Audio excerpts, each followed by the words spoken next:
Gum. Hey, I think we're live. All right. It's a great first image. Yeah, sorry. Just taking out my gum. I want my breath to be fresh for the broadcast. Okay, well, welcome everyone to another episode of, what's our site called again? The Stallone Pod. the Sylvester Stallone Podcast Network. Yeah, it shouldn't be that hard to figure out. Sylvester Stallone Podcast Network. Basically, it's just the Rocky Minute, SlyCast, Going the Distance, Rocky Series podcast. We're all joining forces, and the big wigs, the big heads of the Sly world are coming together. And I'm really excited today, guys, to review today's movie. Who else is excited? This guy.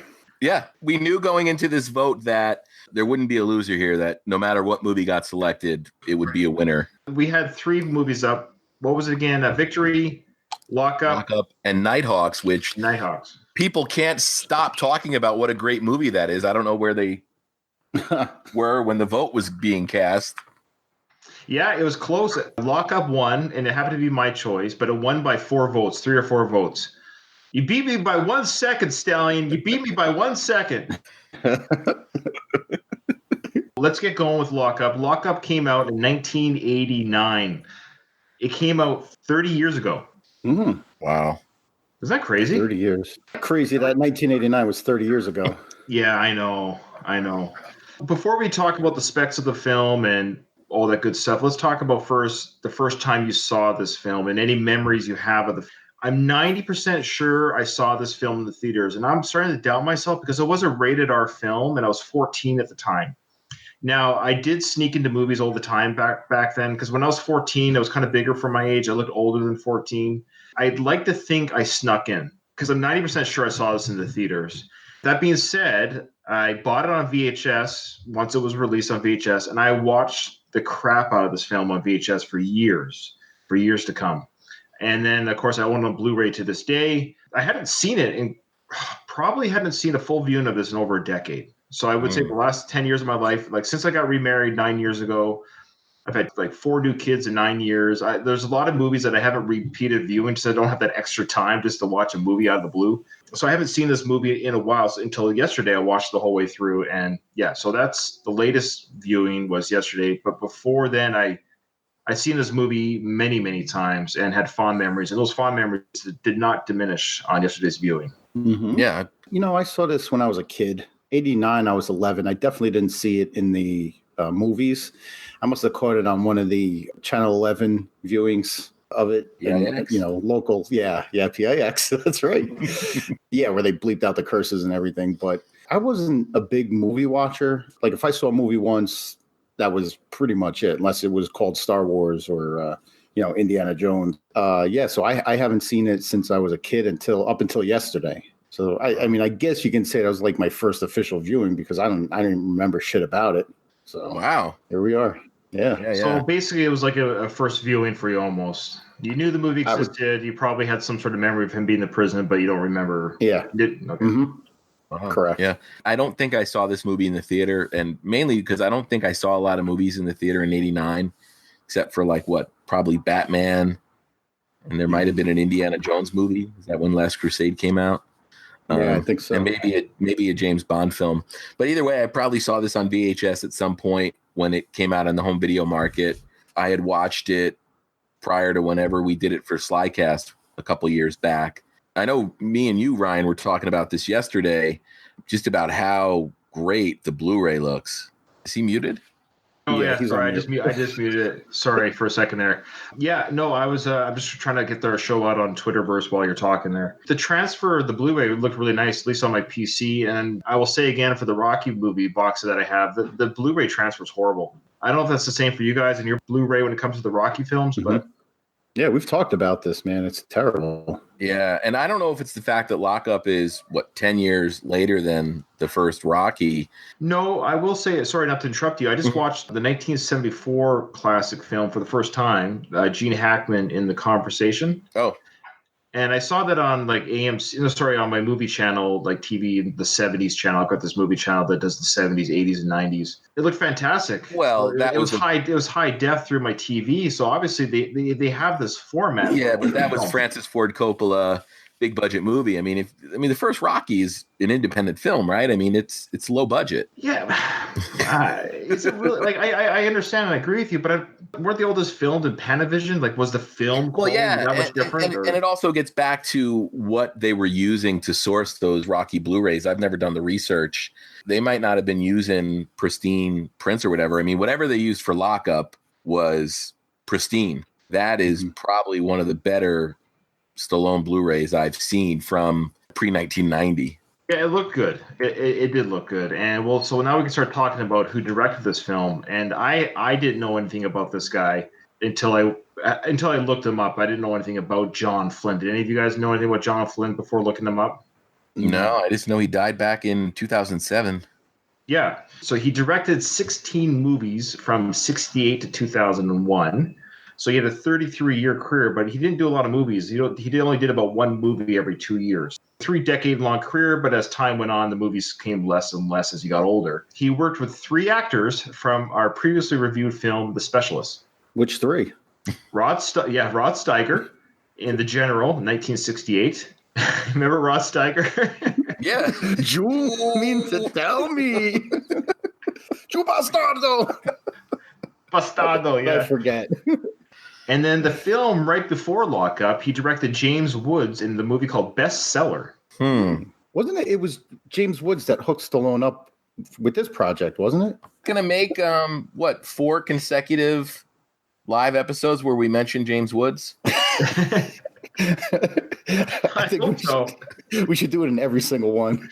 I think we have. I know last episode or the episode before, I attempted a James Woods joke that went over like a fart in church. So you guys didn't even laugh. So like, if I can't even get a laugh out of my co-hosts, well, we're not pity laughers. Yeah, that's right, man. We're a tough crowd. We're the toughest crowd you'll ever have. We hold ourselves to higher standards, right? That's it. John Flynn, like you said, died at the age of 75 in April 2007. So he hasn't been with us for almost 12 years. And his last movie was 2001. Also in the movie Bestseller with James Wood, he directed Brian Dennehy. Was a co-star in that movie. As we know, Brian Dennehy was the sheriff Teasdale? Teasel, geez, yeah. Teasel in First Blood, yeah. And did I see on his filmography he directed Out for Justice after this with Seagal? Yeah. Yes, he did. He directed Stallone and Seagal like back to back. So is Out for Justice the one where he goes into the bar and they're playing pool and he wraps the pool balls in the napkin and he's like just like cracking guys across the face with the pool balls? Well, if he's not doing that, he should have. I'm telling you, not to make this a Steven Seagal podcast because nobody wants that. People barely want the Sylvester Stallone podcast. There was a run where we saw probably up through like Under Siege. We saw every Seagal movie when it opened in theaters just to watch him like dismantle people with his Aikido and his I don't have to do anything but you come at me and I'll break your arm kind of stuff. Marked for Death where he breaks that Jamaican guy in half. Yeah, awesome. Look, I watched Fire Down Below in the theaters. Oof. You know, I think I might have seen that in the theaters as well. Wow. That environmental protection agent or something like that. Is that the one where he has a ponytail and he mumbles his lines and then he... That's all of them. Oh, okay. The movie Lockup, if it was made today, would have cost $37 million to make, which is actually a very small budget. $37 million for kind of what you consider starring a big star of the day. $37 million isn't that much. However, it broke even with a $42 million box office, which I found very surprising that this movie did not make money. That's terrible. It was a tough sell. Like you said, it was R-rated. It didn't have kind of the appeal of, let's say, like a Cobra, which was kind of hot and flashy and sexy, if you will. This was a guy in prison movie. Yeah, but I mean, I was such a Sly fan at the time, and I still am, obviously. But back then in '89, I was a huge Sly fan. I was 14 years old. Just everything he did was like gold to me, and I'm just surprised that more people like me that were on the Sly wagon didn't show up. I don't know either. It's like the critics killed it. There's a pedigree behind this. I mean, it was co-written by Jeb Stewart, who 2 years earlier had co-authored Die Hard. Yeah. Yeah. Well, here's the thing. Yeah, Doug, you probably read some of the trivia, and do you want to talk to that in a second here? But I just want to say what this film was nominated for some awards, though. Do you know what it was nominated for? Razzies. Yeah. As always. Why is Sly nominated for Razzies? He is such a Razzie darling. Like, they rag on his career, man. They're lazy. They're just lazy. And the Razzies are like some of the most uninspired award shows or awards that you'll ever see, just because they go for such easy targets. And don't get me wrong, there are some bad movies that Sly's been in, but Lockup should not be anywhere in the discussion of worst picture. So it was nominated for worst picture. Really? Like, out of all the films in '89, there just wasn't. They couldn't think of 4 other films other than this one, or another film that was just worse than this picture. And of course, worst actor for Stallone, and then worst supporting actor for Donald Sutherland. And they didn't even win any of them. Yeah, I mean, the only thing you can give Donald Sutherland there. Oh, there we go, Las Vegas. Here's the sirens I promised on Twitter. We can always count on you, Craig. Well, and we should have a dog bark soon. Okay. The only award I would give Sutherland anything for is worst character name. And this? Drumgool. And his nose hair. I'll tell you. They call that a mustache in America. No. The one thing that the high def Blu-ray gave me was there's a lot of Donald Sutherland nose hair. Now, he was 54 in this film, and he's a little bit older. And but high def, I'm telling you, these early high def movies, when they're transferred over, you get a lot of male nose hair that they didn't see coming with the high def. Oh man, that's unfortunate. I will say that the Razzies, though they lost, quote unquote lost, they lost to Star Trek V for worst picture, William Shatner for Star Trek V for worst actor, and Donald Sutherland lost to Christopher Atkins in a movie called Listen to Me for supporting actor. Christopher Atkins, isn't he? God, that name sounds really familiar. Yeah, I looked him up and I didn't really recognize him. Well, we'll talk about all the actors, but as we do, I always like to say how old they were in the film, especially when films get older, if that makes sense, because I find it very fascinating being 43 myself right now. Like, I am the same age that Sylvester Stallone was in this movie. And it always fascinates me that when I look at Sly on screen, I'm like, can I do or be what he's being on screen? I always kind of put myself in his shoes as an actor, as a person. And like that's what a 43-year-old was doing in 1989 in this film. So I find that interesting. I don't know if you guys find ages interesting in movies, but no. I usually do. I do. Okay. But this, I mean, I would say he looks about 43. Yeah. Oh, yeah. He looked early fine. 40s, so would be my guess.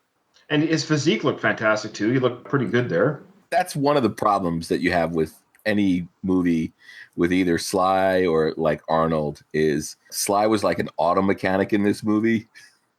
Right. Yeah. Like when does he have time to just get in the shape that he's in and stay in it? I mean, like it's just so hard to maintain that kind of. I think that's my biggest critique of Stallone's career overall is sure for Copland he got out of shape, which we talked about. In this movie, you didn't really even need to show what kind of shape he was in. There's that one scene where they strip him down, and then you're like, whoa. Aside from that, like when he's wearing his clothes, he doesn't look crazy, but I almost wonder if it was like that Stallone ego that's like, hey, I'm going to the gym 8 hours a day. I want people to see this.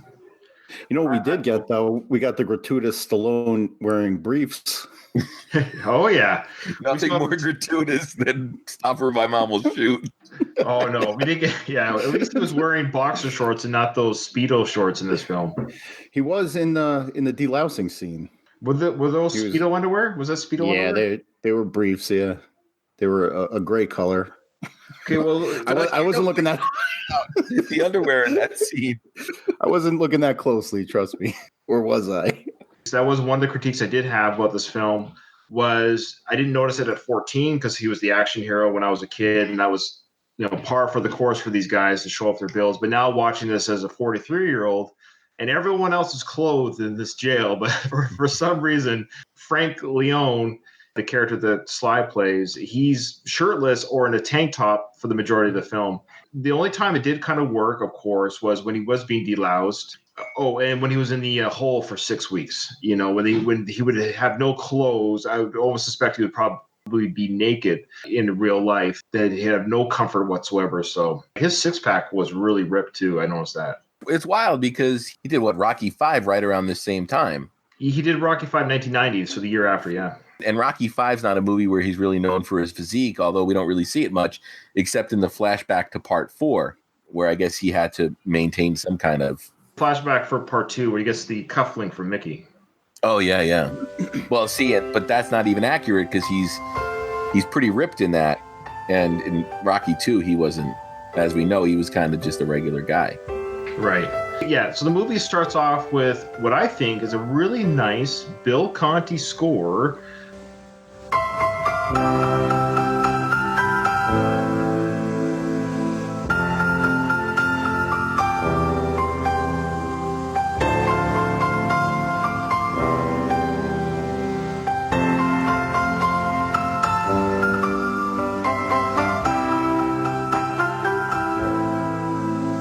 Of the piano playing. And I remember watching this movie, even as a 14-year-old, really liking the music in this film. What are you guys' thoughts on Bill Conti's piano score? It's tremendous. It's Bill Conti. He really knew how to bring life to Stallone movies. I mean, if you look at all of his scores for the Stallone films, just knocked them all out of the park, and this one's no different. A lot of memorable cues in this one. Man, a score can really make or break a movie, and this one definitely helps elevate it. I loved every bit of it. Starts and ends the same, but then there's still a little bit of that light piano throughout, and that's like, I love that piece of music. It's really good. Just want to welcome Jonathan Howell to the chat. He's the only one chatting, so thanks, John. He's from the Minute Impossible podcast. So he says that he's had the Copland body for years. Me and you both, brother. I've got the party at Kitty and Stud's body. I think I've got. Oh yeah. I'm working on the Rocky IV body. It just hasn't come yet. It hasn't come yet. The movie starts off with Frank Leone looking at photos and. Now, do you like Leone or Leone? Sorry, it is Leone, isn't it? My apologies. I don't know. Don't they pronounce it both ways? Yeah, that's true. I think Leone sounds more Italian, you know. Yeah, it does. Yeah, I go with Leone. Okay, so Frank Leone, Macaroni Leone. It's racist. Is it? I don't know. I don't know. It's not racist. It might be racial.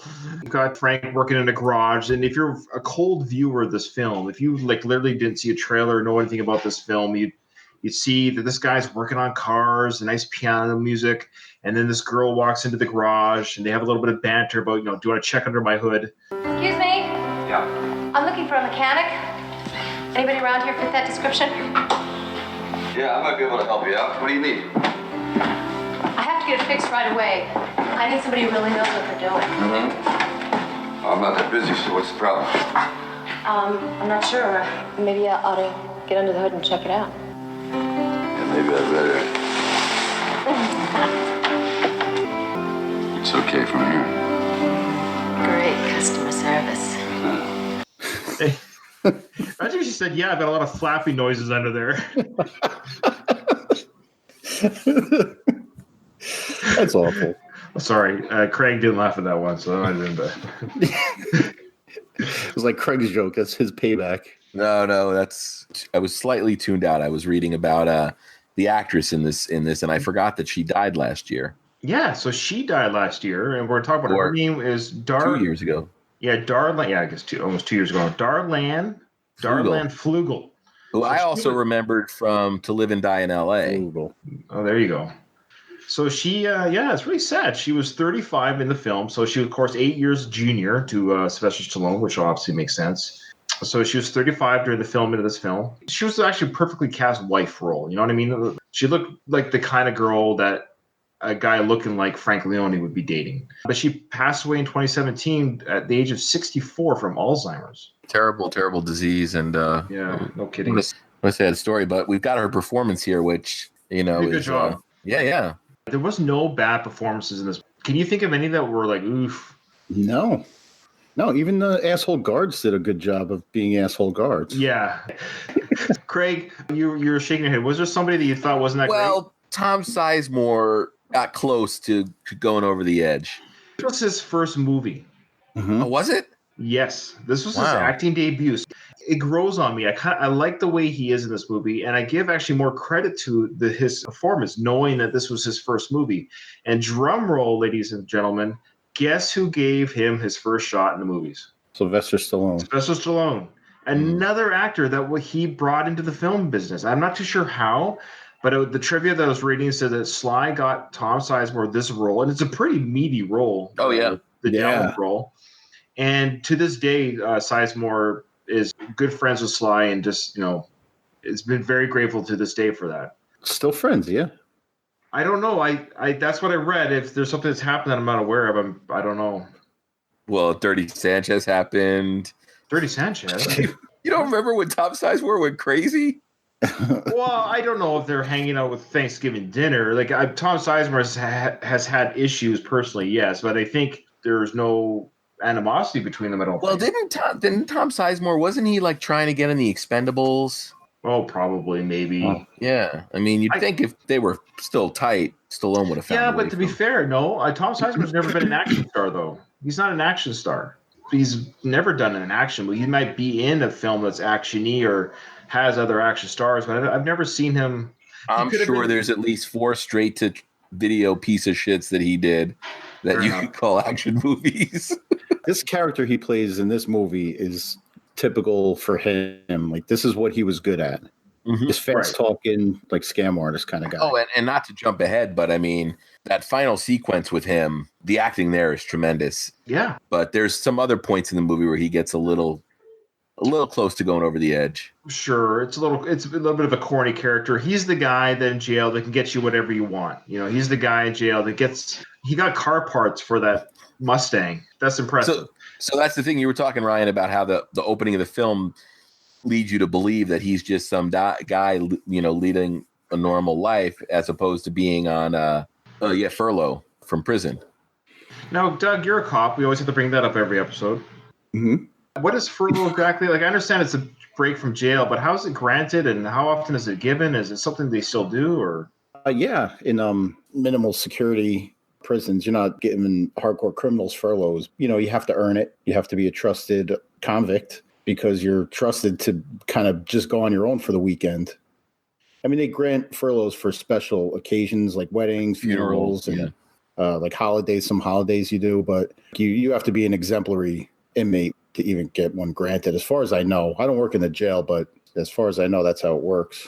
So the little sequence here that we have before he goes back to jail during his furlough, we see that he is a mechanic. Now, we think this is a picture of his father that we see, but it's not. We'll find out later who it is, but it's a picture of an older gentleman that he seems to be fond of. And then we see that he's got a girlfriend that he's crazy about, and we see that he's good with the kids. He's playing football. We also see that he has a football past. So we kind of get this feeling of this character that he's an easygoing, nice guy, just wants to do his time, get back out there in the community, open up that garage, start his business. How would you guys feel if you're a parent of one of those kids that they're playing football with a prisoner out on furlough? I would probably be a little bit uncomfortable. Yeah, I'd say so.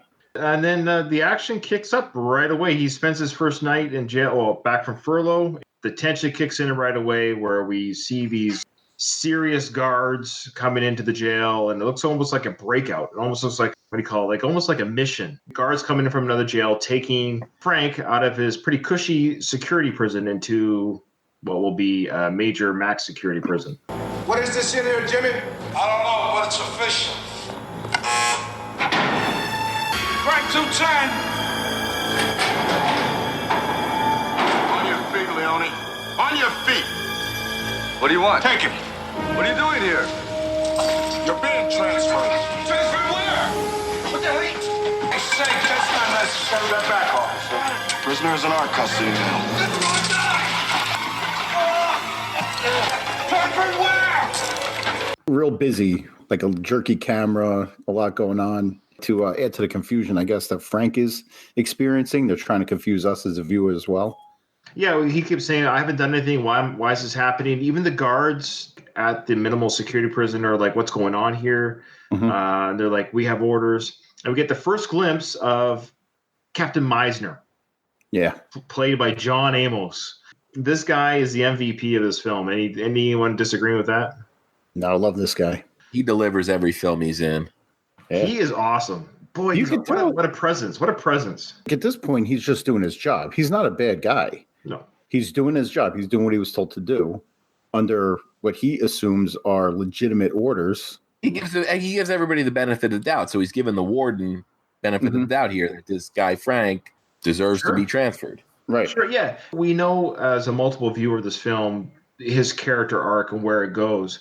And so there might even be a tendency to be like, oh, why is he such a dick at the beginning? But he's not. Like you said, he's in a dangerous job, and he got to be captain for a reason. That he's not going to ask every criminal that he's transferring, hey, are you a nice guy? Are you somebody I can hang out with after you get out of jail? Like, he's treating every criminal the same. You come into my jail, here's the rules. This is what you're going to do. Obey the rules, or you're going to get a lot of pain from me. Before we get to Meisner and Frank talking to each other, we get the scene of him get thrown in that truck. He gets to the new prison. And I thought this was a little bit over the top. Yeah, pun intended, right? We say it every time. I know it comes out automatically. Again, Doug, this is for you. When Frank is transferred to the prison, we see shots of all the guards outside the gate, and they all pump their shotguns. Mm-hmm. Now, I know that's done for effect for movies, but what happens when you pump a shotgun? You move the shotgun round from the magazine into the chamber, so it's ready to fire. Would you do this at any point unless you had any intention of firing? No. No. Some guys, the old-time guys, would do it to do it in front of a group just to get a reaction out of them. If we were called for like a group that won't disperse, you know what I mean?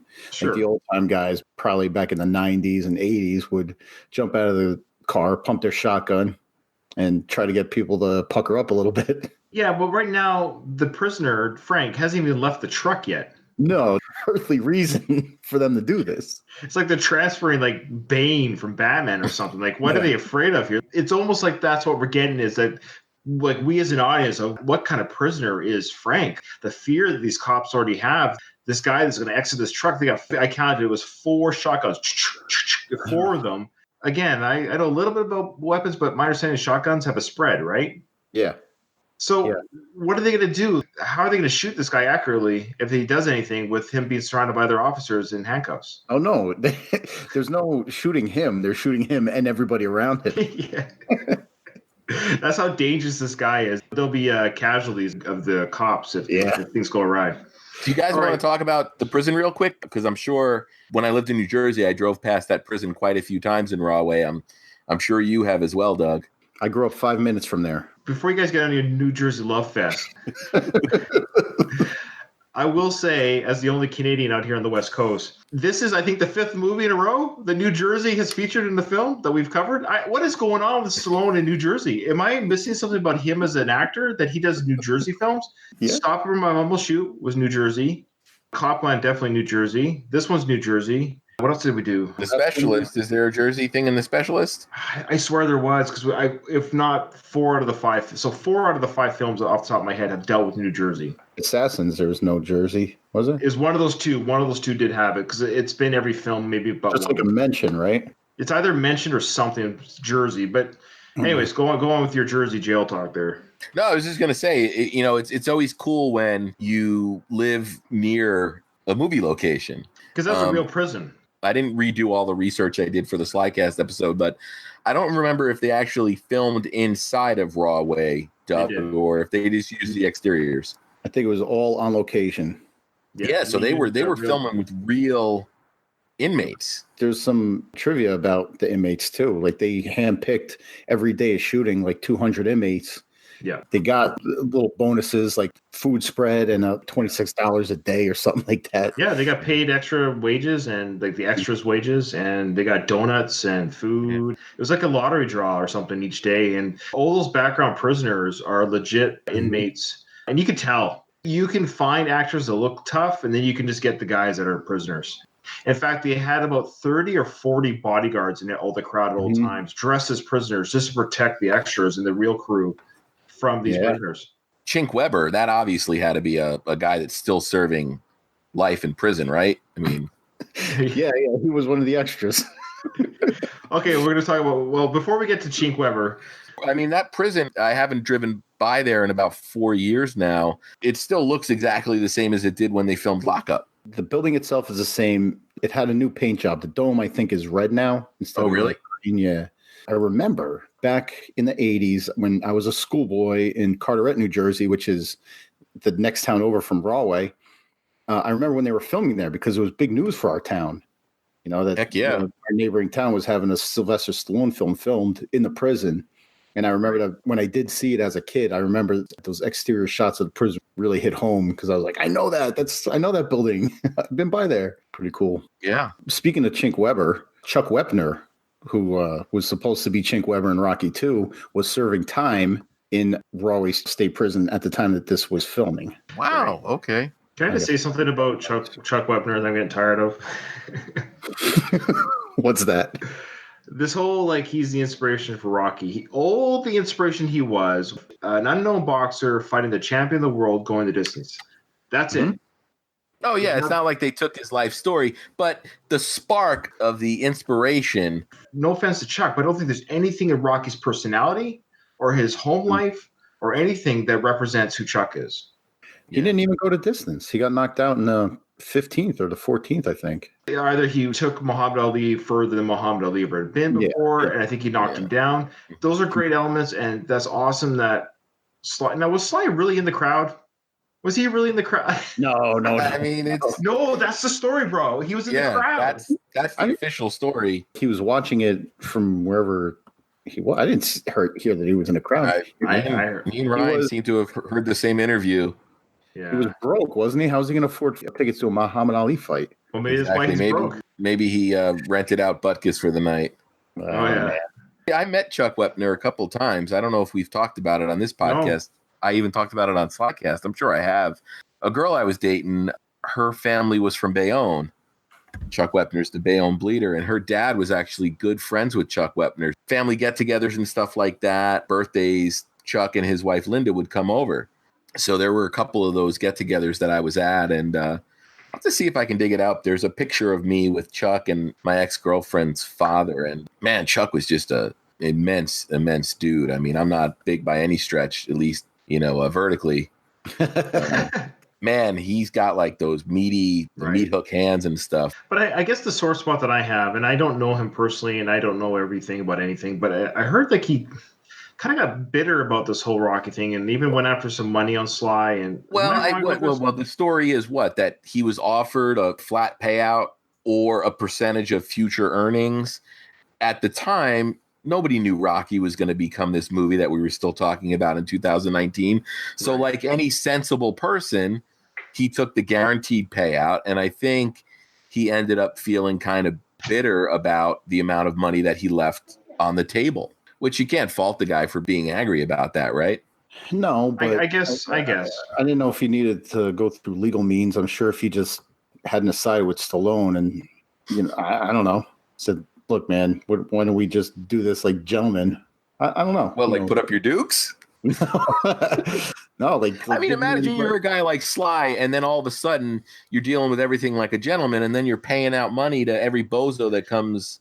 That's what I kind of feel like. I feel like it's like George Lucas getting sued by everyone because he saw that what was that samurai movie, The Fortress. Oh, it was The Fortress? The Fortress. It was like this Japanese movie that he borrowed the idea of the bumbling idiots or whatever, which was C-3PO and R2-D2 or something like that, and the save the world type thing. Well, anyways, the point is they're stealing an idea and there's a genesis of an idea, and I think. Anyways, at the end of the day, Rocky to me has got nothing to do with Chuck Wepner's life, and I still have to see that movie, The Bleeder. Is that Bleeder? Is that what it's called? Chuck or Chuck? It's called different things in different countries for some reason. He was arrested in 1985 with 4 ounces of cocaine, and he was sentenced to 10 years. That seems like a lot for that's silly. 4 ounces, but yeah, Jonathan, you're still on the show. Thanks, brother. Yeah, so Jonathan, correct us. The Hidden Fortress. Okay. All right, so let's get back to Lockup. Let's talk about Meisner as a character. So John Amos was on that TV show called Good Times. Did you guys ever watch those in reruns or whatever? Heck yeah. No, Dynamite, man. Come on. Dynamite? She has a figure that makes the number 8 look like the number 1. And a smile that lights up the night. And it all belongs to Kid Dynamite!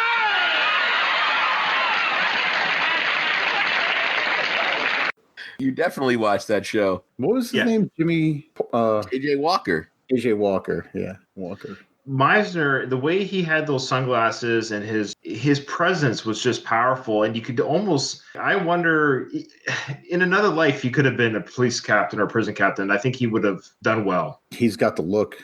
Yeah. Does anyone remember his 2 rules? Well, what? Don't piss off Meisner, right? He says, Don't cross Meisner. Close. He gave Frank 2 rules. Convict. 2 things. 1, I am Meisner.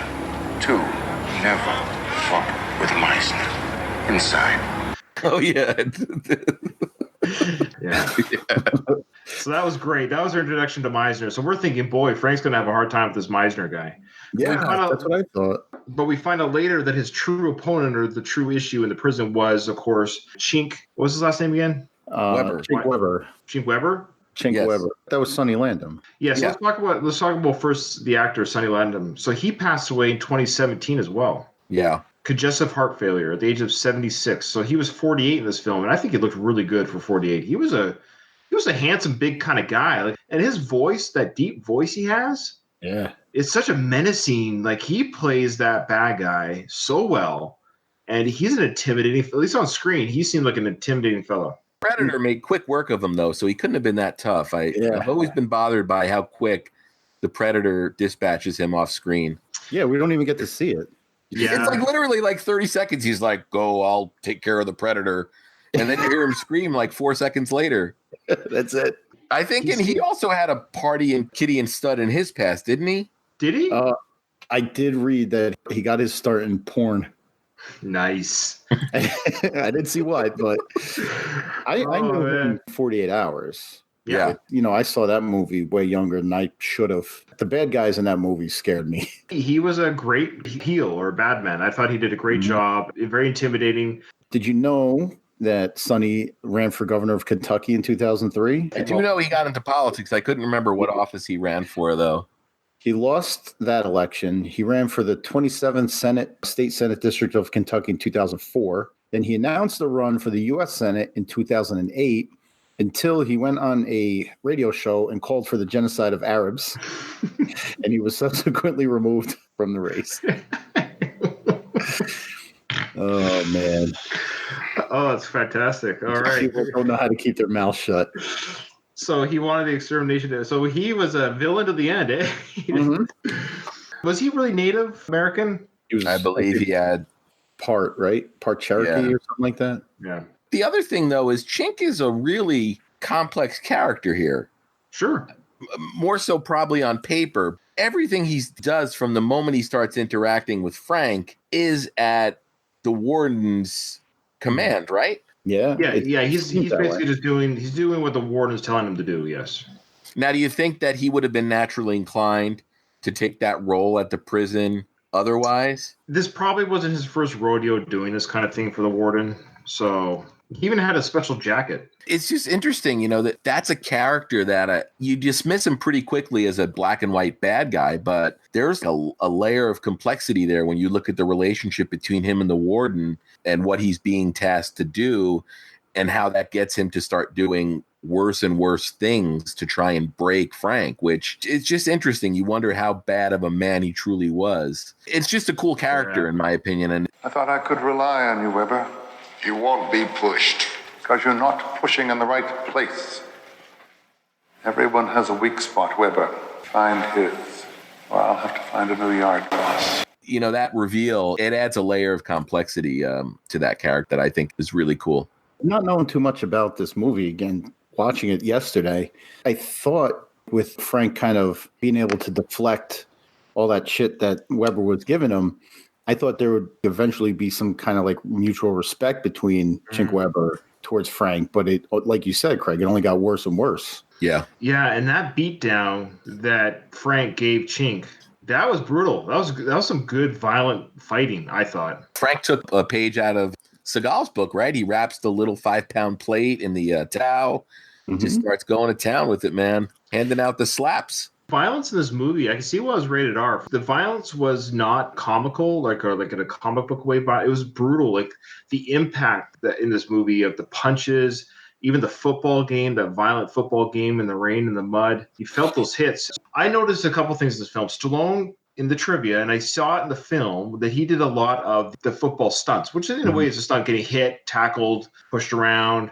But the fight sequence between him and Chink, and then between him and Manley at the end of the movie, a lot of the ground scenes with him getting kicked in the face and stuff was a stunt double. So it's really weird that some of the stunt double scenes were very tame stunts compared to the football scenes. So I always found that weird, but I heard he almost broke his leg, though, for real in that football sequence. Yeah, some of those hits were brutal. Yeah. Speaking of the fight scenes, the Foley in those fight scenes was ridiculous. Those punch sounds were terrible. Yes. That's like a problem Hollywood had in that era of filmmaking, you know, and Rocky was probably partially responsible for it, man, but everything just sounds thunderous.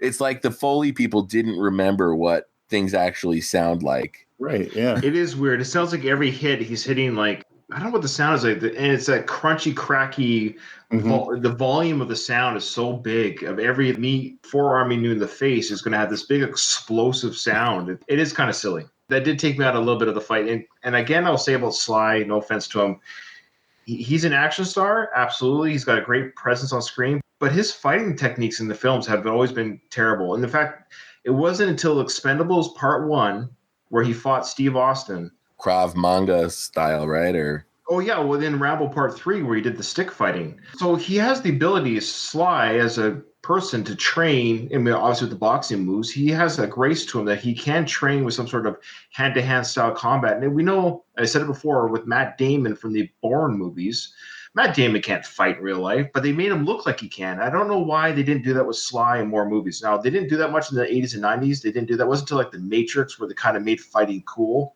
I think that's what the thing is, Ryan. If you weren't like a Bruce Lee or a Jackie Chan or somebody that was, or a Steven Seagal, I just don't think audiences held people to those standards. And maybe The Matrix might have been the movie that kind of broke it wide open and said, hey, stop being lazy, learn the moves.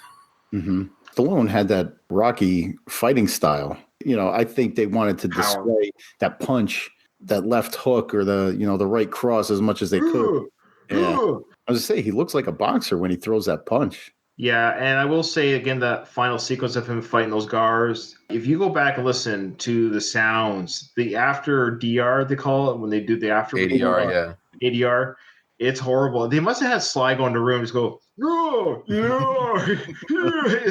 don't know. Like, again, it's 1989. It took me out of the movie a little bit with that performance of the ADR of the fight sequence. There's two characters we got to talk about still. I liked Eclipse. Again, we have Eclipse played by Frank McRae. What were the other three films that Frank McRae was in with Sly? Fist, Paradise Alley, Rocky 2. Yeah. Every time I see him on screen, I just want to give him a big hug. Yeah, and he was 45 in this film, and he was also a short-time NFL player back in the late 70s, I think. He's still alive. This same year, he did a Bond movie as well. He was in License to Kill. Nice. Hey, Craig, on your Week of Rocky Minute this year, didn't we talk about him? I believe so. He was at the very... He was the Meat House. Yeah. Yeah. Frank, I gotta let you go. Oh, come on. I'm working hard. I'm doing good. Yeah, real good, but we gotta cut back on manpower and you ain't got enough time in, you know? Seniority. How about if I take a cut and pay, all right? Can't do it. Union rules. Yeah. Hey, Rock, I gotta lay you off. Union rules. But even in that scene, you liked the guy because he was, Rock, I'm sorry. Yeah. I'm telling you, man, I just want to give that guy a hug every time I see him on screen, man. Yeah, he played a big part in this movie, and I loved him. I can see why they call you Eclipse. What are you, about 6'7"? Yeah, I do block a lot of sun, don't I? That you do. I do block a lot of sun. Get over on that other team. That's who you're playing for anyway. Get on that other team. You're playing for him anyway. Yeah, that's right. He was great. Some great one-liners. So, yeah, he comes around and gives Frank the job in the garage in the prison. Still interested in the job? Yeah. I love the sequence, and it's a montage sequence. Did you guys catch the building the car montage? Oh, yeah, set to that song. What was that song? I can't remember. Yeah. a stranger in my black sedan. I want to hop inside my car. Just got plenty, I'm a lovable man, and I can take you to the nearest star. I'm your vehicle, baby. I'll take you anywhere you wanna go. I'm your vehicle, woman. By now I'm sure you know that I love you, that I need you. What you got to have you tried? Yeah. Anyways, so yeah, it wasn't quite as good as Burning Heart or anything like that. Was it Survivor? No, Survivor though does sing of the song at the end in the closing credits. Yeah. Not Enough Time in the World or End of the World or whatever that song was called. I think I wrote that. End of the World or something like that. It's horrible. And the Survivor singer, it's horrible. It's a horrible song, dude. I'll never know what brought me here, as if somebody led my hand. It seems I've hardly had to steer, my course was planned. In destiny it guides us all, and by its hand we rise and fall. But only for a moment, time enough to catch our breath again. It kind of reminded me of First Blood, the ending. It's a long road when you're on your own, and it hurts so much. It's a long road when you're on your own, and it hurts when they tear your dreams apart. Do you remember that? It's a horrible song, man. Dude, Long Road is not a horrible song. What's that? Long Road is not a horrible song. Go back and listen to that song. Shall I sing it again? I mean, it's... You made it horrible. Well, even when I saw this movie as a kid, I'm like, why do we have this Frank Sinatra wannabe singing the song at the end of First Blood? Like, we had this balls-out fight and him yelling and screaming at the end of this movie. And now we have this. It's a long road. so you can decompress after all the action, you know. They should have just had the Rocky theme. They're leading him out in the cuffs and the Rocky music. I meant to say Rambo. Oh, too many Rocky and Rambo stuck.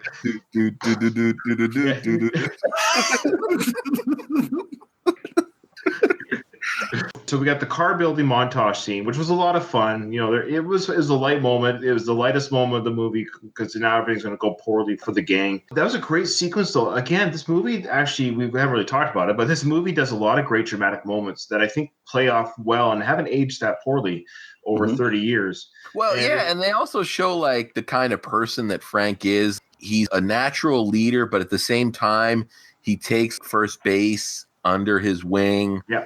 And even though this guy's basically got like 3 life sentences or something, he's trying to connect with the guy and show him that there's still, a reason to sort of be a good guy. And the scene where he's pushing him around and says they're in Atlantic City and helps him feel what that's like. All right. And turn left in 40 seconds. Okay, I got it. Place is jumping. Woo! Look at the action here. Check out those fine-looking ladies. Yo, honey, wanna come for a ride in my new car? Hey, baby! Hey, Frank, they ain't responding. Don't worry about it. Tonight you're tape. When's the last time you were in Atlantic City? Oh, man, I ain't never been there. No? Nah. We're there now. What do you think? I don't know. Do I like it? What does it resemble? It's the best. Look around. Look at the lights. The boardwalk is jumping day and night. It's hot music. You got these high rollers. You got parties? Yeah. You got money? Yeah. You got gambling? Woo! You got 10,000 cars, girls? Oh. Hey, baby, wanna come for a ride in my new vehicle? Woo! Oh, man. Yo, that was great, Oh, man. this Italian engine just blew a ride. You ready for Indianapolis, kid? You got the touch. You just get a really good sense of Frank Leone as a character. You mentioned first base. We haven't talked about him. 2 things. One, it's a horrible name to have in prison. Especially when you're a good-looking kid like this guy. Can you imagine? My name's First Base. Well, we'll change that quickly. Make you a home run. We'll call you a grand slam before the night's over. Oh, anyways, that was my little joke there. 2, it was played by Larry Romano. Did you guys ever watch King of Queens? Loved King of Queens. So Larry Romano was on the first 2 or 3 seasons of King of Queens playing one of Doug's friends. He was written off the show. I don't know why. Yeah, I don't either. He was okay. He was okay. It wasn't like that funny, but he was kind of like an early Joey Tribbiani type character. So before Friends, you had the Larry Romano play he was that like, type of. Well, no, King of Queens was after Friends, though. It was before Friends. King of Queens? No. The first few seasons were. No. They must have been. Get out of town. Maybe in Canada. We're still waiting for X-Files to show here. That was that kind of type of lovable, dopey character. And Joey Tribbiani did Joey Tribbiani on Married with Children. Remember he dated Kelly Bundy? Oh, really? Oh, yeah, I do remember that. And he pretty much played the same character. Yeah. Greasy Italian. Kelly Bundy for a second. Oh, man. I knew at the age of 12, watching Married with Children, that I was definitely straight. That's all I'm saying. Yeah, those like skin tight dresses do it to you. Yeah. Though it's kind of weird watching now in my 40s, and I'm like, I don't think I can feel that way anymore. Now I'm after Peggy in my mind because I'm 40. I love the smashing up of that car sequence. To this day, that sequence is heartbreaking. It's hard to watch. I always wondered, did they get a second car? Or was it a prop car? Because they smashed the crap out of that Mustang. Do you know anything about what that car may or may not have been? Or Usually in scenes like that, don't they would have like the Mustang body on some other shitty chassis just to I hope so. 'Cause I love Mustangs, and that was a beautiful car. And when they hit that the air filter part and it was spraying the radiator fluid everywhere, Eclipse started crying in the music. Mm-hmm. And then Tink got that great belt buckle out of it, though, man. Hey, Leone. How you like my belt buckle, boy? Yeah, I know. I like it. A little souvenir that reminds me of you. Tell me, what are you going to do about it? You mean 6 weeks in the hole? Killed your guts? And your appetite? It ain't over, you son of a bitch. Yeah, that's my belt, boy. Yeah, I love how he got the belt. Who put his belt together for him, though? Well, he's got all the resources of the prison at his disposal, right? True. Yeah, he used that shank to poke a hole in his belt. Yeah. There you go. And then we had Meisner there. Even he was looking at this scene of he wasn't too happy. We started to see his heart soften a little bit for the plight of Frank and the gang. And then Frank goes into the hole for 6 weeks. Yeah, he suffers some brutality in there. Every hour when the light comes on, you'll stand, face the camera, and state your name and number. Name and number. Leone 510. Face the camera. Name and number. Leone 510. Yeah, woken up every hour on the hour. Frank Leone 510. Did you catch what he said at the very end? Excuse me, what he said at the very end to get beaten up there? Who, Frank? Yeah, like he was so tired that he said something else. I'm not sure. Maybe. He said Marilyn Monroe, 35 or 37. I don't know. Marilyn Monroe 37. Yeah, he said Marilyn Monroe, 35, 36, I don't know. And then the guards come in because he gave us the wrong name and number. This was probably after, 10, 12, 2 weeks of being sleep deprived. He actually says as they were beating him up that he was only joking. Oh, really? So he did it as a joke. But he was so drunk, tired, but he was just fooling around. But he actually mentions, as he's getting beaten to crap, I was just joking. My one takeaway for the whole scene, the warden sees him working out in his cell, so he cuts his portions in half, so he won't even have the energy to do that. Give Mr. Leone half ration for the rest of his time. Yes, sir. Good catch. Incredible. Water. Asking for water, which, as we know, it shows the sadistic behavior of Drumgool. He's not even given water, which is a basic human right for any prisoner, of course. Yeah, we haven't talked much about his influence. Would he have had the authority to get that transfer? How would he have made that happen? First, talk about why was Frank in jail to begin with? Mm-hmm. Yeah, the guy that taught him how to work on cars got beat up by some punks. Frank was a street kid. He was on the streets. We don't know when he entered the streets, but at 14, he was a street kid. And this guy, I forget his name, the one we've seen the pictures, this older gentleman, took him under his wing, said, hey, why don't you come work at my garage? And he became a father figure to Frank. You sure know your way around an engine. Who taught you? This old man, old Delaney, took me off the street when I was 14 years old. Told me I could do something besides hanging out on corners all the time. Is that who you broke out for? Yeah, I owed him. Tell me, what put you in the joint in the first place? Well, one night these punks broke into the garage and put a beating on old man Galletti. And the whole neighborhood knew about it. Cops knew about it. But I guess these punks were connected, so the cops didn't do anything. And I did. So after all the smoke had cleared, these guys ended up in the hospital, and I ended up doing 18 months in Treadmore for aggravated assault. And sometime later, some street thugs beat the crap out of this older gentleman, and the cops didn't do anything about it. So Frank took justice into his own hands and beat the crap out of the guys that beat the crap out of the old man, and he got arrested for it. So he went to jail, and then the old man that took care of him passed away while he was in jail. He asked the warden at the time, which was Drumgoole, hey, can I go see this? Can I have some furlough, like we talked about, to go see this gentleman, the guy that raised me from teenagehood on? Can I go pay my respects to him while they bury him? Drumgoole says, no, you're a criminal. You broke the law. You don't remember, do you? I asked you. Now, I begged you, Drumgoole. Do you remember that? I had 2 weeks to go before I was released. And all I asked for is 1 hour. 1 hour to visit with that old man before he died. Do you remember that? I was doing my job. There's a lot of ways to do your job. I mean, you could have given me an escorted leave. You could have had armed guards. You could have done that for me. You broke the law. You broke the law, and I was punished. And I got 5 goddamn years, and I paid my debt. To the state, not to me. But you're going to. You will not be going out. And then he escapes prison in the meantime to go see the funeral, but gets caught. The justice system took mercy on Frank and not the warden. And Drumgoole was embarrassed by this, by his cohorts or whatever, that this criminal who not only escaped prison under Drumgoole's watch, but at the same time, he didn't get in trouble for it. Nearly 5 years since you escaped from Treadmore, Frank. Time flies when you're having fun. In all the years that I was warden there, you're the only man that ever made it over my wall.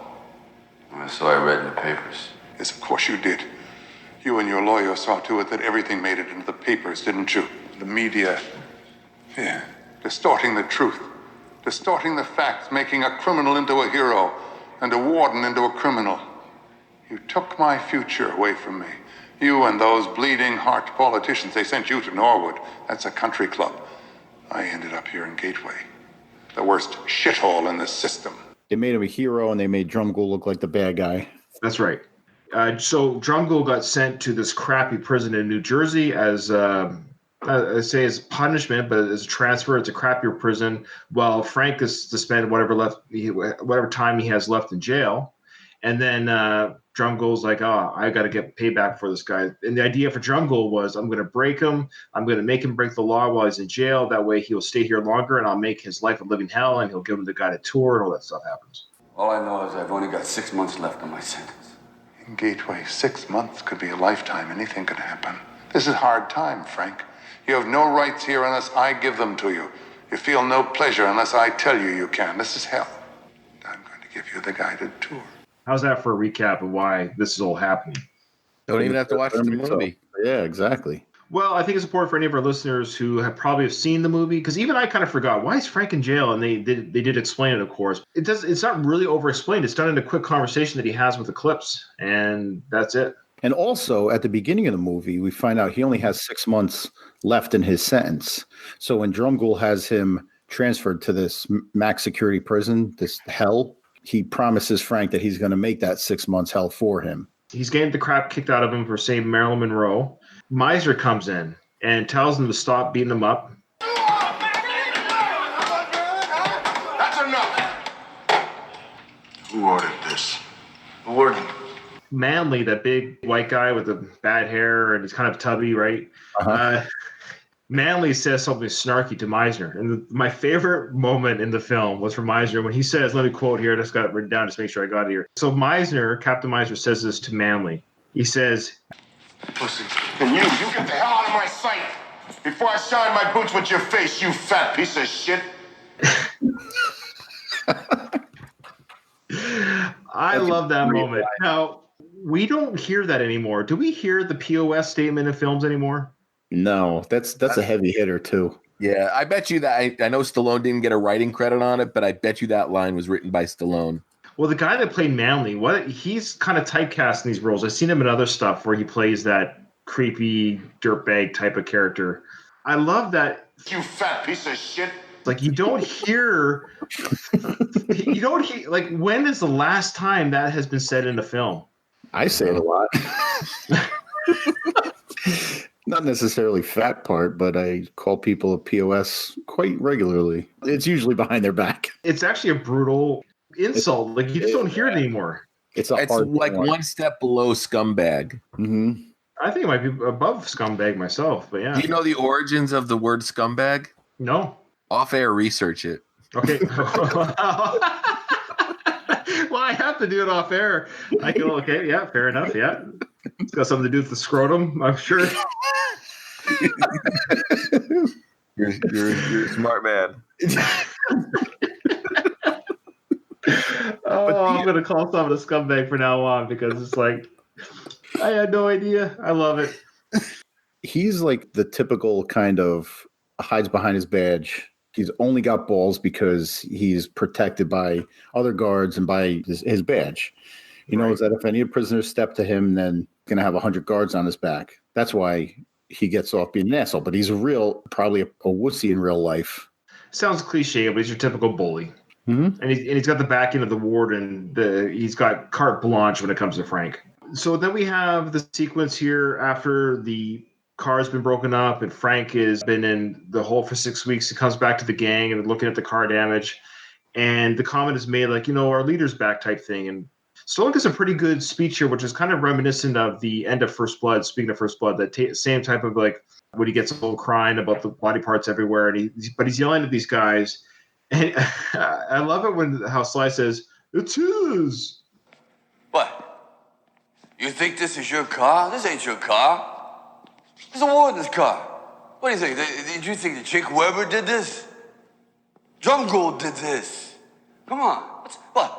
You think when we got this car together that we were going to take our dates out in it? Is that what you thought? Maybe rotate it on weekends? Hey, Ernie, why don't you take it Friday in Dallas? Why don't you take it Saturday? In Eclipse, you got it Sunday. Is that what you thought? Huh? It's his. His lifters, his tools are his, the garage is his. This whole goddamn place is his. And you better remember that too, because once you start buying into this our car, our thing concept, man, you're his too. It's his. I think if I recall correctly, and Jeff Hewlett, I think, pointed it out on our SlyCast episode, though, like his voice even cracks. He really vocally got the essence of that line and the delivery. Kind of funny. I mean, I love Sly, but when he starts to yell and stuff, it does slur a little bit. We know that comes from his speech impediment comes from, when he was taken out of his mother's womb with forceps that wrecked the nerve in his face. But do we even know if that's true?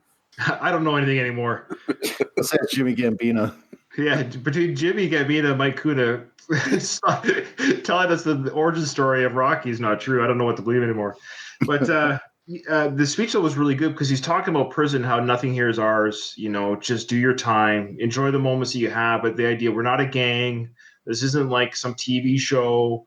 We're prisoners. The warden owns us. And I love how even the character Frank here, he takes the fantasy away. And at the end of the day, the warden owns us. You don't have to like it, but that's prison. Mm-hmm. Then we get to the first base death. The death of first base. And even to this day, that death is brutal. It's a brutal death sequence. Yeah, I actually thought they were going to be more graphic with it. And I'm glad they showed some restraint. I thought they were going to show him like with the barbell right across his neck or something. At least they only smashed it on his chest. They smashed it on his chest. But even to this day, and I knew it was coming, like when they dropped that weight on his chest, it's filmed really well because, of course, sound effects and stuff, you add the crunching sound. But, they drop whatever it is, it's probably a styrofoam bar that hits his chest. But when that bar drops on the actor's chest and you hear the crunching sound, you're just like, oh, you just couldn't imagine the kind of pain that would have been. It was roughly 300 pounds that they dropped on him. Yeah. And again, this is one of those things where Chink at that point realizes the only way that he's gonna break Frank or make Frank act out of turn is to kill somebody. It's a real drastic measure. So, Doug, you hadn't seen this in a while, so I'm going to ask you, first off, before we leave the death scene, did you catch who was holding first base right leg? His right leg. No, I did not. Danny Trejo. Yep. Oh, was it? Yeah. I saw that he had a cameo. I don't even know if it was a cameo at this point. He was probably still in prison during the film of this movie. Yeah, maybe. I saw that he was in this, but I didn't see where. Damn. Yeah, that's where he was holding first base's right leg there. That was his little moment on screen. But Danny Trejo is an ex-convict, but obviously a great guy, and he's made amends to society. Now he's having a good life acting in the movie. And actually has a pretty cool doco joint in California. Oh, cool. Yeah. Very cool. So, Doug, I'm going to ask you, as a first-time viewer in a way, did you remember what was going to happen after that sequence, how Frank was going to react and the result of it? I remember vaguely remember the fight between him and Chink.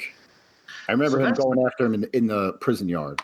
Yeah, that was a great moment because even as a viewer, we're kind of tired of Frank getting pushed around. Like, we're getting tired of this. And so there's this weird release that we even have as a viewer, even though it's going to get him in trouble. We're like, yes, finally, just beat the crap out of this guy.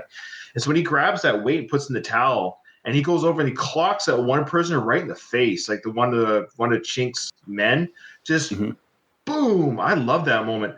And then their fight in the yard is brutal. They're rolling around in the mud, throwing punches at each other, and he keeps saying, "I'm going to kill you. I'm going to kill you. I'm going to kill you." Yeah. To Chink, and he's pulverizing. What I love is he doesn't hold back in the punches on the ground, and he's breaking his face open. Then he, like a ragdoll, throws him on the bench, and he's going to kill. At that moment, we think he's going to kill Chink the same way that first base just got killed. I'm like, yeah, justice, man. Mm-hmm. Sly did a really good job facially, as he always does with that face acting that he does. Holding that weight, deciding is he going to drop this or not? I don't know. I like that whole moment. And when they killed first base, there was 3 guys. There was one on each side of the bar, and then Chink was holding the bar over spotters. First base. Yeah. He had spotters. He was a terrible spotter. But Frank grabbed the barbell all by himself. So I guess we're supposed to be in awe at Sylvester Stallone's strength in that. Well, aren't we always in awe? Well, yes. That is a fact. A lot of and I'm weight. sure you get some good drum ghoul nose hair in that scene, Ryan, when he's watching. We get the nose hair sequence when he's strapped to the electric chair. There's a light in his face. Yeah. Drum Ghoul wants him to kill Chink. Yeah. He's saying, do it. Of course, because now it's like he's like, kill Chink for me, and you'll be in here forever. Murder. Yep. The villains in this movie there's a lot of depth there, because you have to wonder at what point did all it take was for Frank escaping to bring that out of Drum Ghoul, or was it just years of being exposed to the worst of humanity? Was he ever a good man or not? And I mean, like, he became a warden, so obviously there had to be something there. So I mean, the villains in this movie are they're effing great. Agreed. All these characters are fleshed out pretty nicely. And we don't know the whole history of Drum Ghoul, why he is the way he is. But you know what? I personally work with people that are nice people. I work with people that aren't that nice. And some of us are prisoners. Some of us are prison guards. Some of us are wardens. And just the personalities, they exist in all of us. And I do think that they crank up the evil on these old movies, because I don't really truly exist. Well, yeah. Well, it's a movie. It's played up. You got an hour and a half to tell a story here. We don't have a 10-episode arc to get behind their motives or why are they the way they are. Analyzing a movie minute by minute has ruined movies for me for good, because every movie I look at with a very analytical eye. I hear you. Speaking of which, I wonder what movie I would love to do minute by minute. I have a couple in my mind that I would love to do, just like you guys talked about that in one of your last episodes, where people have some ideas, but they don't want to share it because they want to keep it. Now we get to the ending act here, where Frank he's been shanked. He's now in recovery. And his wife is allowed to have a half-hour visit with Frank after his recovery. And we're led to believe they're going to have a conjugal visit. Yeah, they put the little barrier.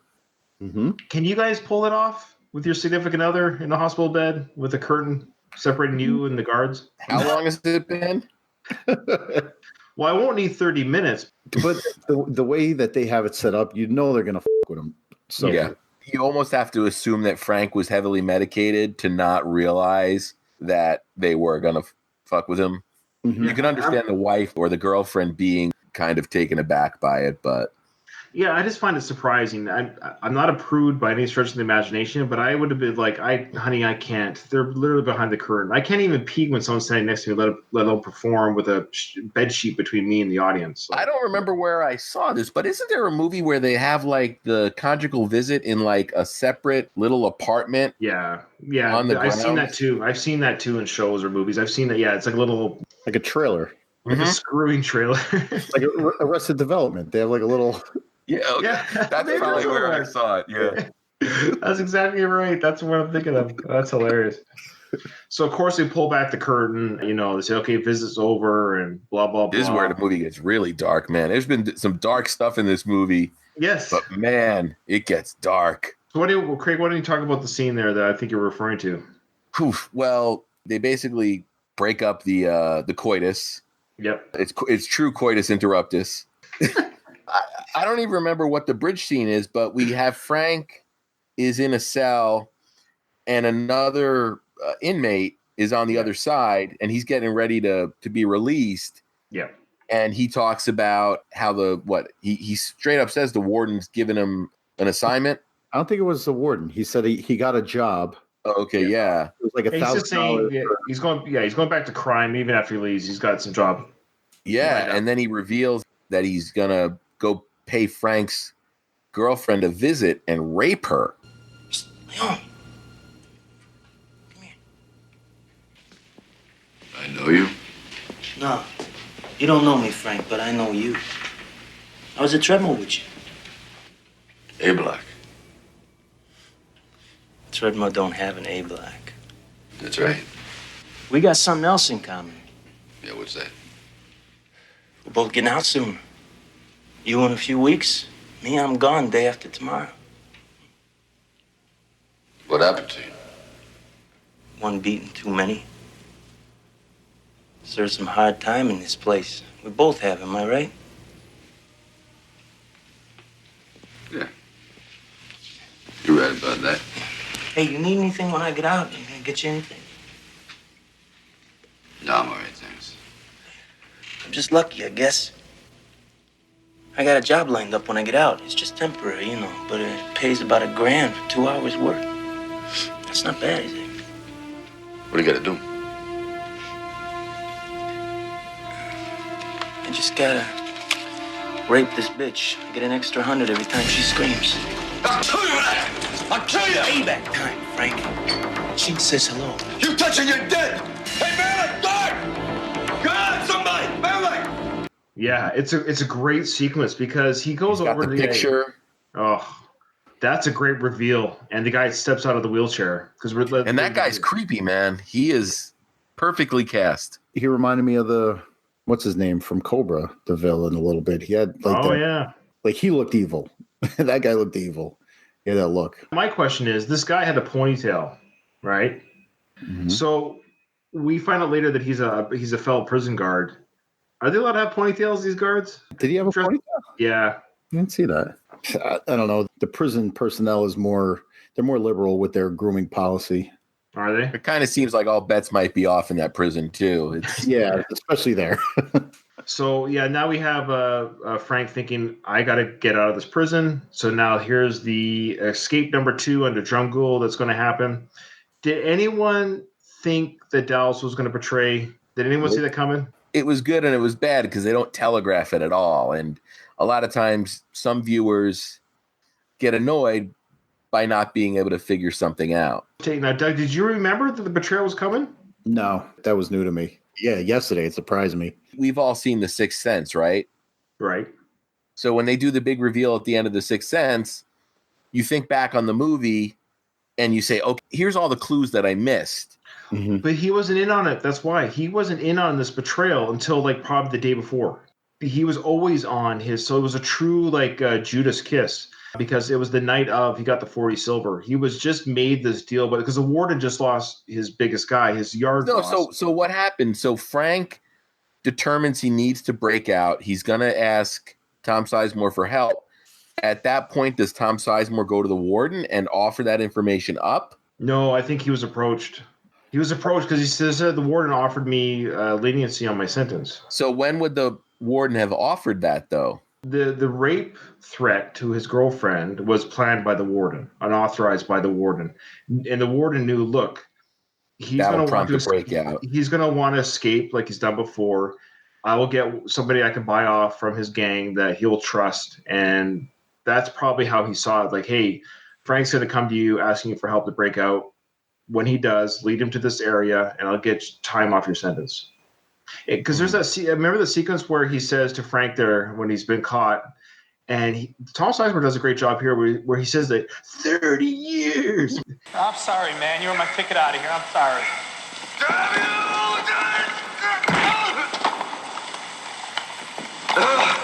You had me set up the whole time? Not the whole time. I got 30 years to go, man. 30 years. Warden made me a deal. Dumb bastard. He made me a deal, man, a deal. We don't make deals with escaping prisoners. I love how he says that 30 years sequence. But you can see the pain on his face, where both the pain that he betrayed his friend, but also like he's got 30 years in this joint. What would you do? And even Frank's kind of like, no, this is prison life. At first, he wasn't as apologetic as I think he should have been. Okay. Because he was like, you told me from day one, don't trust anyone. DTA. DTA, Frank. Is that what you taught me, man? DTA. Instead of being like, I'm sorry I had to do this to you, but I got 30. Yeah, I guess. Yeah, he could have been scared. At that moment, he still had the power of the warden behind him, hiding behind his deal with the warden. Like, dude, you said don't trust anybody. What else you want me to do? I've got 30 years left here. But then the turnaround where he gets betrayed by the warden. Oh, man. And then you feel sorry for the guy again, And, yeah. Yep. He lost everything. I didn't feel sorry for him. I didn't, man. I'm sorry. He did him so dirty, but I did love Drumgool there where he's like, how can I explain this? There's no way you can get any kind of deal here. Like, yeah.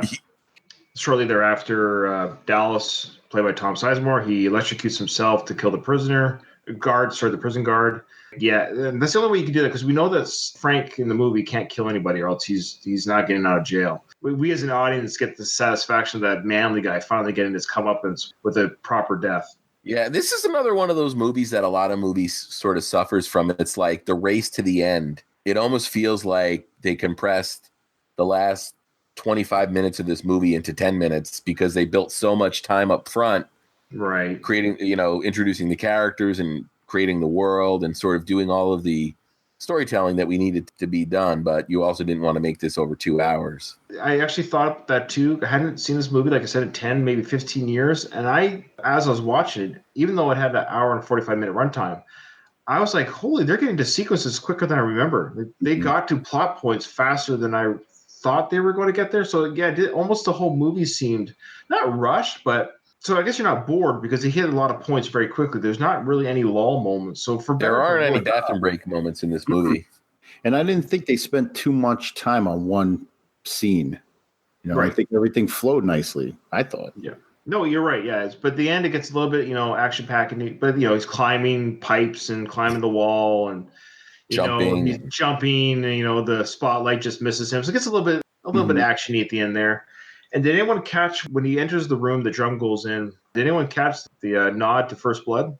What was the sheriff's name again? I keep forgetting. Teasel. So remember when he caught Teasel in the forest and he puts a knife to his throat? Mm-hmm. I'll give you a nightmare that you'll never forget. And then he does the same thing. He puts a knife to the warden's throat here as well. And basically says, you're the one that drew first blood on me, buddy. Like, I didn't want this fight. And now here we are. I thought it was very similar nod there. The knife to the throat with the guy who's in authority that should be a good guy that's not a good guy causing the issue here. You won't get away with it. You know that, don't you? You could have got out, but I'm not going to spend my life running from you. You think that's an intentional nod?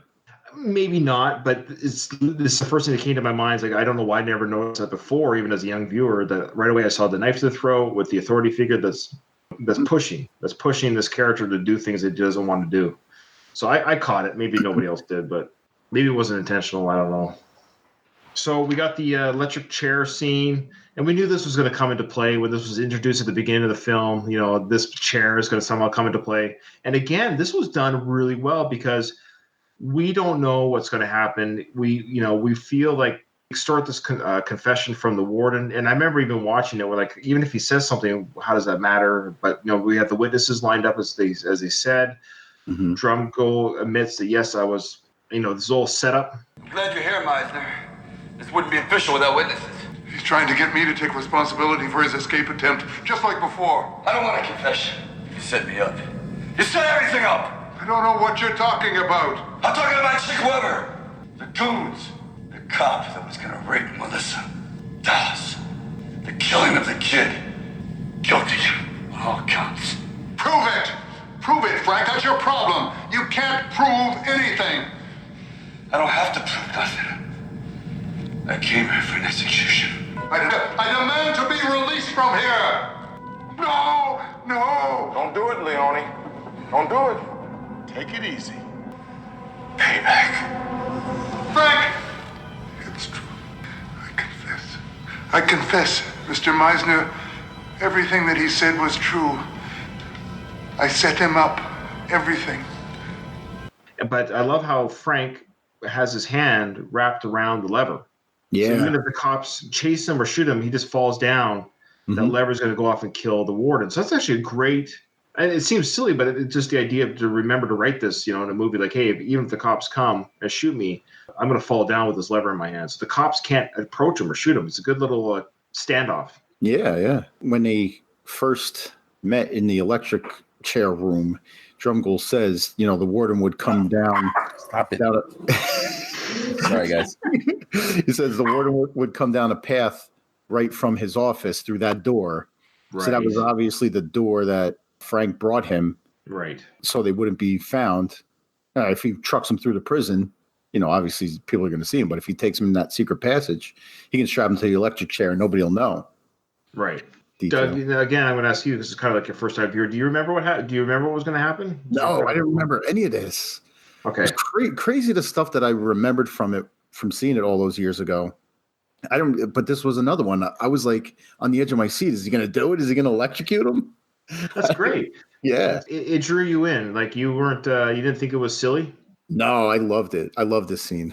What about you, Craig? How do you like this final sequence? Oh, it's great. I mean, the only thing that you're left wondering is what kind of defense Drumgoole created in court. Right. Was his confession coerced? I almost wonder, like, what Drumgoole's ultimate punishment was. Was he fired? Did he end up doing jail time? Well, I think with Captain Meisner's, he's probably a pretty stalwart prison captain, and I would suspect that there's enough witnesses of all this, because they even use prisoners as witness. They would have prisoners lined up saying, this guy was we're prisoners, but this guy was breaking the law on us as prisoners all the time. So where's the Law and Order episode with Drumgoole? Right. Dum dum. But the whole sequence, the performance, the way it's filmed and edited, the music, it's just a great sequence that leads to ultimately that reveal that he's got the main component for that, to make that electric chair work. And then we segue to the final moment where Frank Leone's out of jail and the whole prison guard's there to cheer him on. Hey, welcome, or bye-bye, good luck. And I thought it was interesting because we know it's the character that's being cheered on as he leaves jail. But I think there's two things that makes it kind of so realistic, because they all know this is the prisoner that got rid of the warden. Mm-hmm. Mm. The warden was a jerk to the whole prison. It wasn't just Frank. He was not a good warden to be around. They were cheering kind of a hero of the prison, I would say. And also, though, it was kind of life and art at the same time, because it was also the actors who got to be on this film. Probably it was like a last day of shooting that they were kind of cheering Stallone. Yeah. Because if you watch the faces of these extras, they're all extras. You can tell, but you can tell that these are real prisoners, and they're kind of cheering being on the film and cheering Stallone as he leaves the prison. This was probably the last day of shooting. Yeah, it had that feel. It definitely had like a send-off kind of feel. Yeah. I know it's supposed to feel that way for the movie, but I believe it, man. That's all the real prisoners gathered around. And that great moment there where Frank goes, what I'm going to miss about you the most there, Captain Meisner? You know what I'm going to miss most about you, Captain? What's that? Your incredible smile.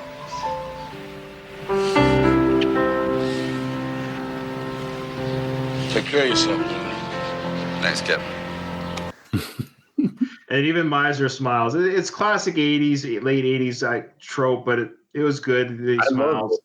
Did you catch what Meisner said at the end there? What the last two words of the movie are? Lock up. Lock 'em.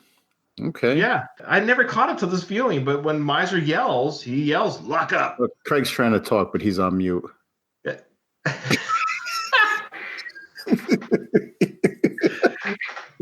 I said, Doug, we got to remember these questions that Ryan asks every episode. I got to start taking a notepad and pencil. I know.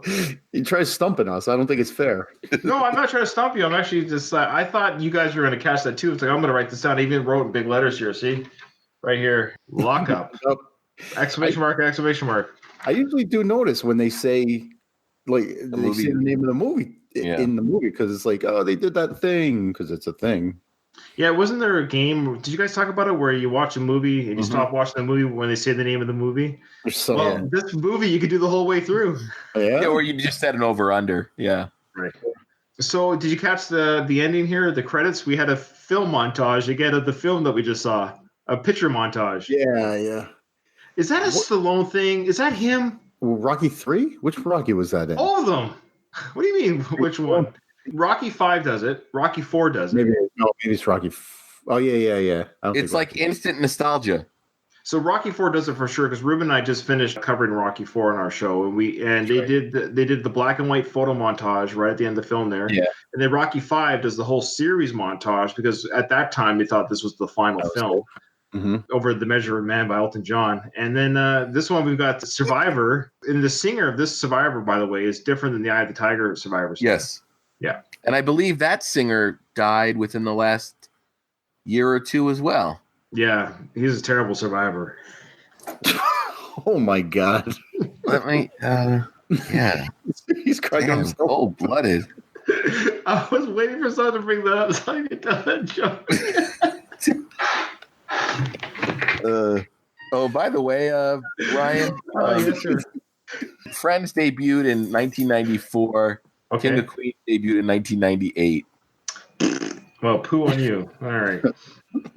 Fair enough. I can't believe 1994. Hey, wow. All right. Fair enough. Okay. Well, King of Queens is actually still funnier than Friends. I'm sorry. And I like Friends.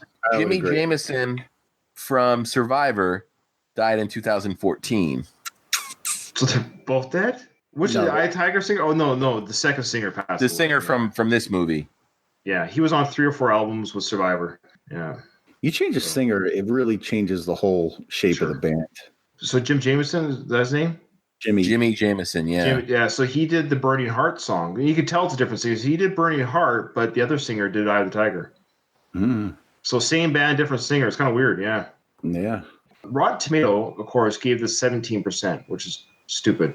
But CinemaScore is the industry leader in measuring movie appeal among theater audiences. And since 1978, CinemaScore has been polling moviegoers at major movie releases on opening night to collect demographic information and calculate a distinctive CinemaScore grade. So audiences rated this movie, guess out of a letter grade, guess. Opening night. B-. I say D. B+. The audiences? Yes. So it was only the critics that hated this. That's right.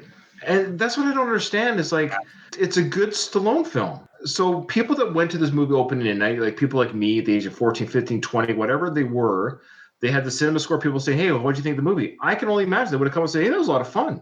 That was a good movie. It's not silly in any way, but some critics were saying that the movie was like laughable. Where? Stopper My Mumble Shoot? Yes. Assassins? Yes. There was nothing laughable about Stopper My Mumble Shoot. Yeah, it was. But you get what I'm saying, though? I don't know why Sly is so ragged on. It's weird. One of the great mysteries.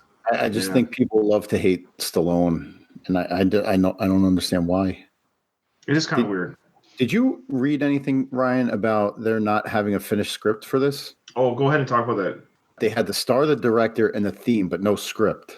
Wasn't Stallone up against a window or something? Didn't he have to go film another movie? So they only had him for a certain amount of time? Well, I know Tango and Cash came out the same year. Yeah, which also got a Razzie for worst picture. I mean, that would be the only reason you'd start filming a movie without a finished script is if you had a a window you had to work within. Well, I want to read a little interview from the director, John Flynn. So John Flynn, the director, was going around scouting prisons. We finally had one in Rahway, New Jersey. Jeb and Henry. Jeb was the writer. Henry, were they co-writers? Yeah. Yeah, there was 3 writers on the film. Jeb and Henry were writing the script as we were making the movie. New pages would come in every day. There was one day when I was on the 3rd tier of a cell block in Rahway Penitentiary and I had nothing to shoot. I had my movie star, all these extras in a great location, and the pages were on their way. So we sat around and bullshitted with the prisoners. That's crazy. While they were waiting for the script to get there. So I give credit here where credit's due. It's usually a bad sign when this is the movie making process. Because you hear about this all the time. This is not uncommon in the movie world where they're literally getting screenplay scripts like the day of shooting. The fact that they pulled out a non-clunky, well-directed movie, we should give credit to John Flynn, who directed and orchestrated this film to make it fluid. I think it was edited well. The scenes were well filmed and well lit. I really love this film. If I can't remember, I did this podcast with the podcast that's defunct now, but it was like the top 6 podcast. I believe I picked Lockup as my favorite film of Stallone's career. That's a non-Rocky Rambo film. And if it wasn't Lockup, it was Cliffhanger. It was one of the 2, but this is in the top 2. It's hard to find a Stallone vehicle that kind of does what this movie does. It hits all the right beats. It's got the right amount of action, right amount of drama. It's got a good bad guy. It's got twists. Yeah, you don't know where things are coming. It's got emotion. Like during the car breakup scene, I get choked up. Like, wow, that's good direction. A car is being broken up because you recognize what's been put into this vehicle and to see it destroyed on screen. It's heartbreaking. I love this film. I give it an A. I give it an absolute an A. And I think B+ is more than fair. So I give it an A. It's a movie that I could watch anytime. I would have no problem watching this film. And this is another one of those movies where it could have been a fork in Stallone's acting road, and it could have been a performance that allowed him to pivot. And for whatever reason, he went in a different direction. But this is another one of those movies that you'd stack up there with the Stallone acting movies. You can rank it up there with Copland. You can rank it up there with Fist. You can rank it up there with Spy Kids 3D Game Over. Stop it. This is one of those movies you'd hand to a non-Stallone fan and say, here, this is what he can do. Yeah, I don't know. And if they're an objective viewer, you can't deny it. That's going to be our constant griping about Sly is, why don't you do more of this? Anyways. Yeah, I mean, it's not his typical shoot 'em up. Like he plays a cop going after a bad guy where there's a ton of collateral damage and car chases and stuff. This is just a good dramatic movie. This isn't an action film. No, not at all. Not until he shimmies down those pipes. Yeah. The shimmy slide. A couple of times he does some good hardcore flexing. But that's it. It's not gratuitous in any way. No. I don't know. I enjoyed it. I really did like this film. And I can't believe that the critics killed it the way they did. 17% fresh. Like, come on, settle down. It's a good film. Anyways, we don't care about critics. Just us. Yeah, all right. Well, why don't we close up as we always do? Whenever I get off my butt and decide to finish editing, there'll be new episodes of the SlyCast, including 2-part, 4+ hour Creed 2 discussion that includes myself, Doug, Ryan, Mike Kunda, Sean from the I Must Break This podcast. Fingers crossed it's coming out this weekend. It was just an amazing discussion with everybody. It was like, and the cool thing about our discussion, Ryan, is you already listened to my discussion with Sean on I Must Break This podcast.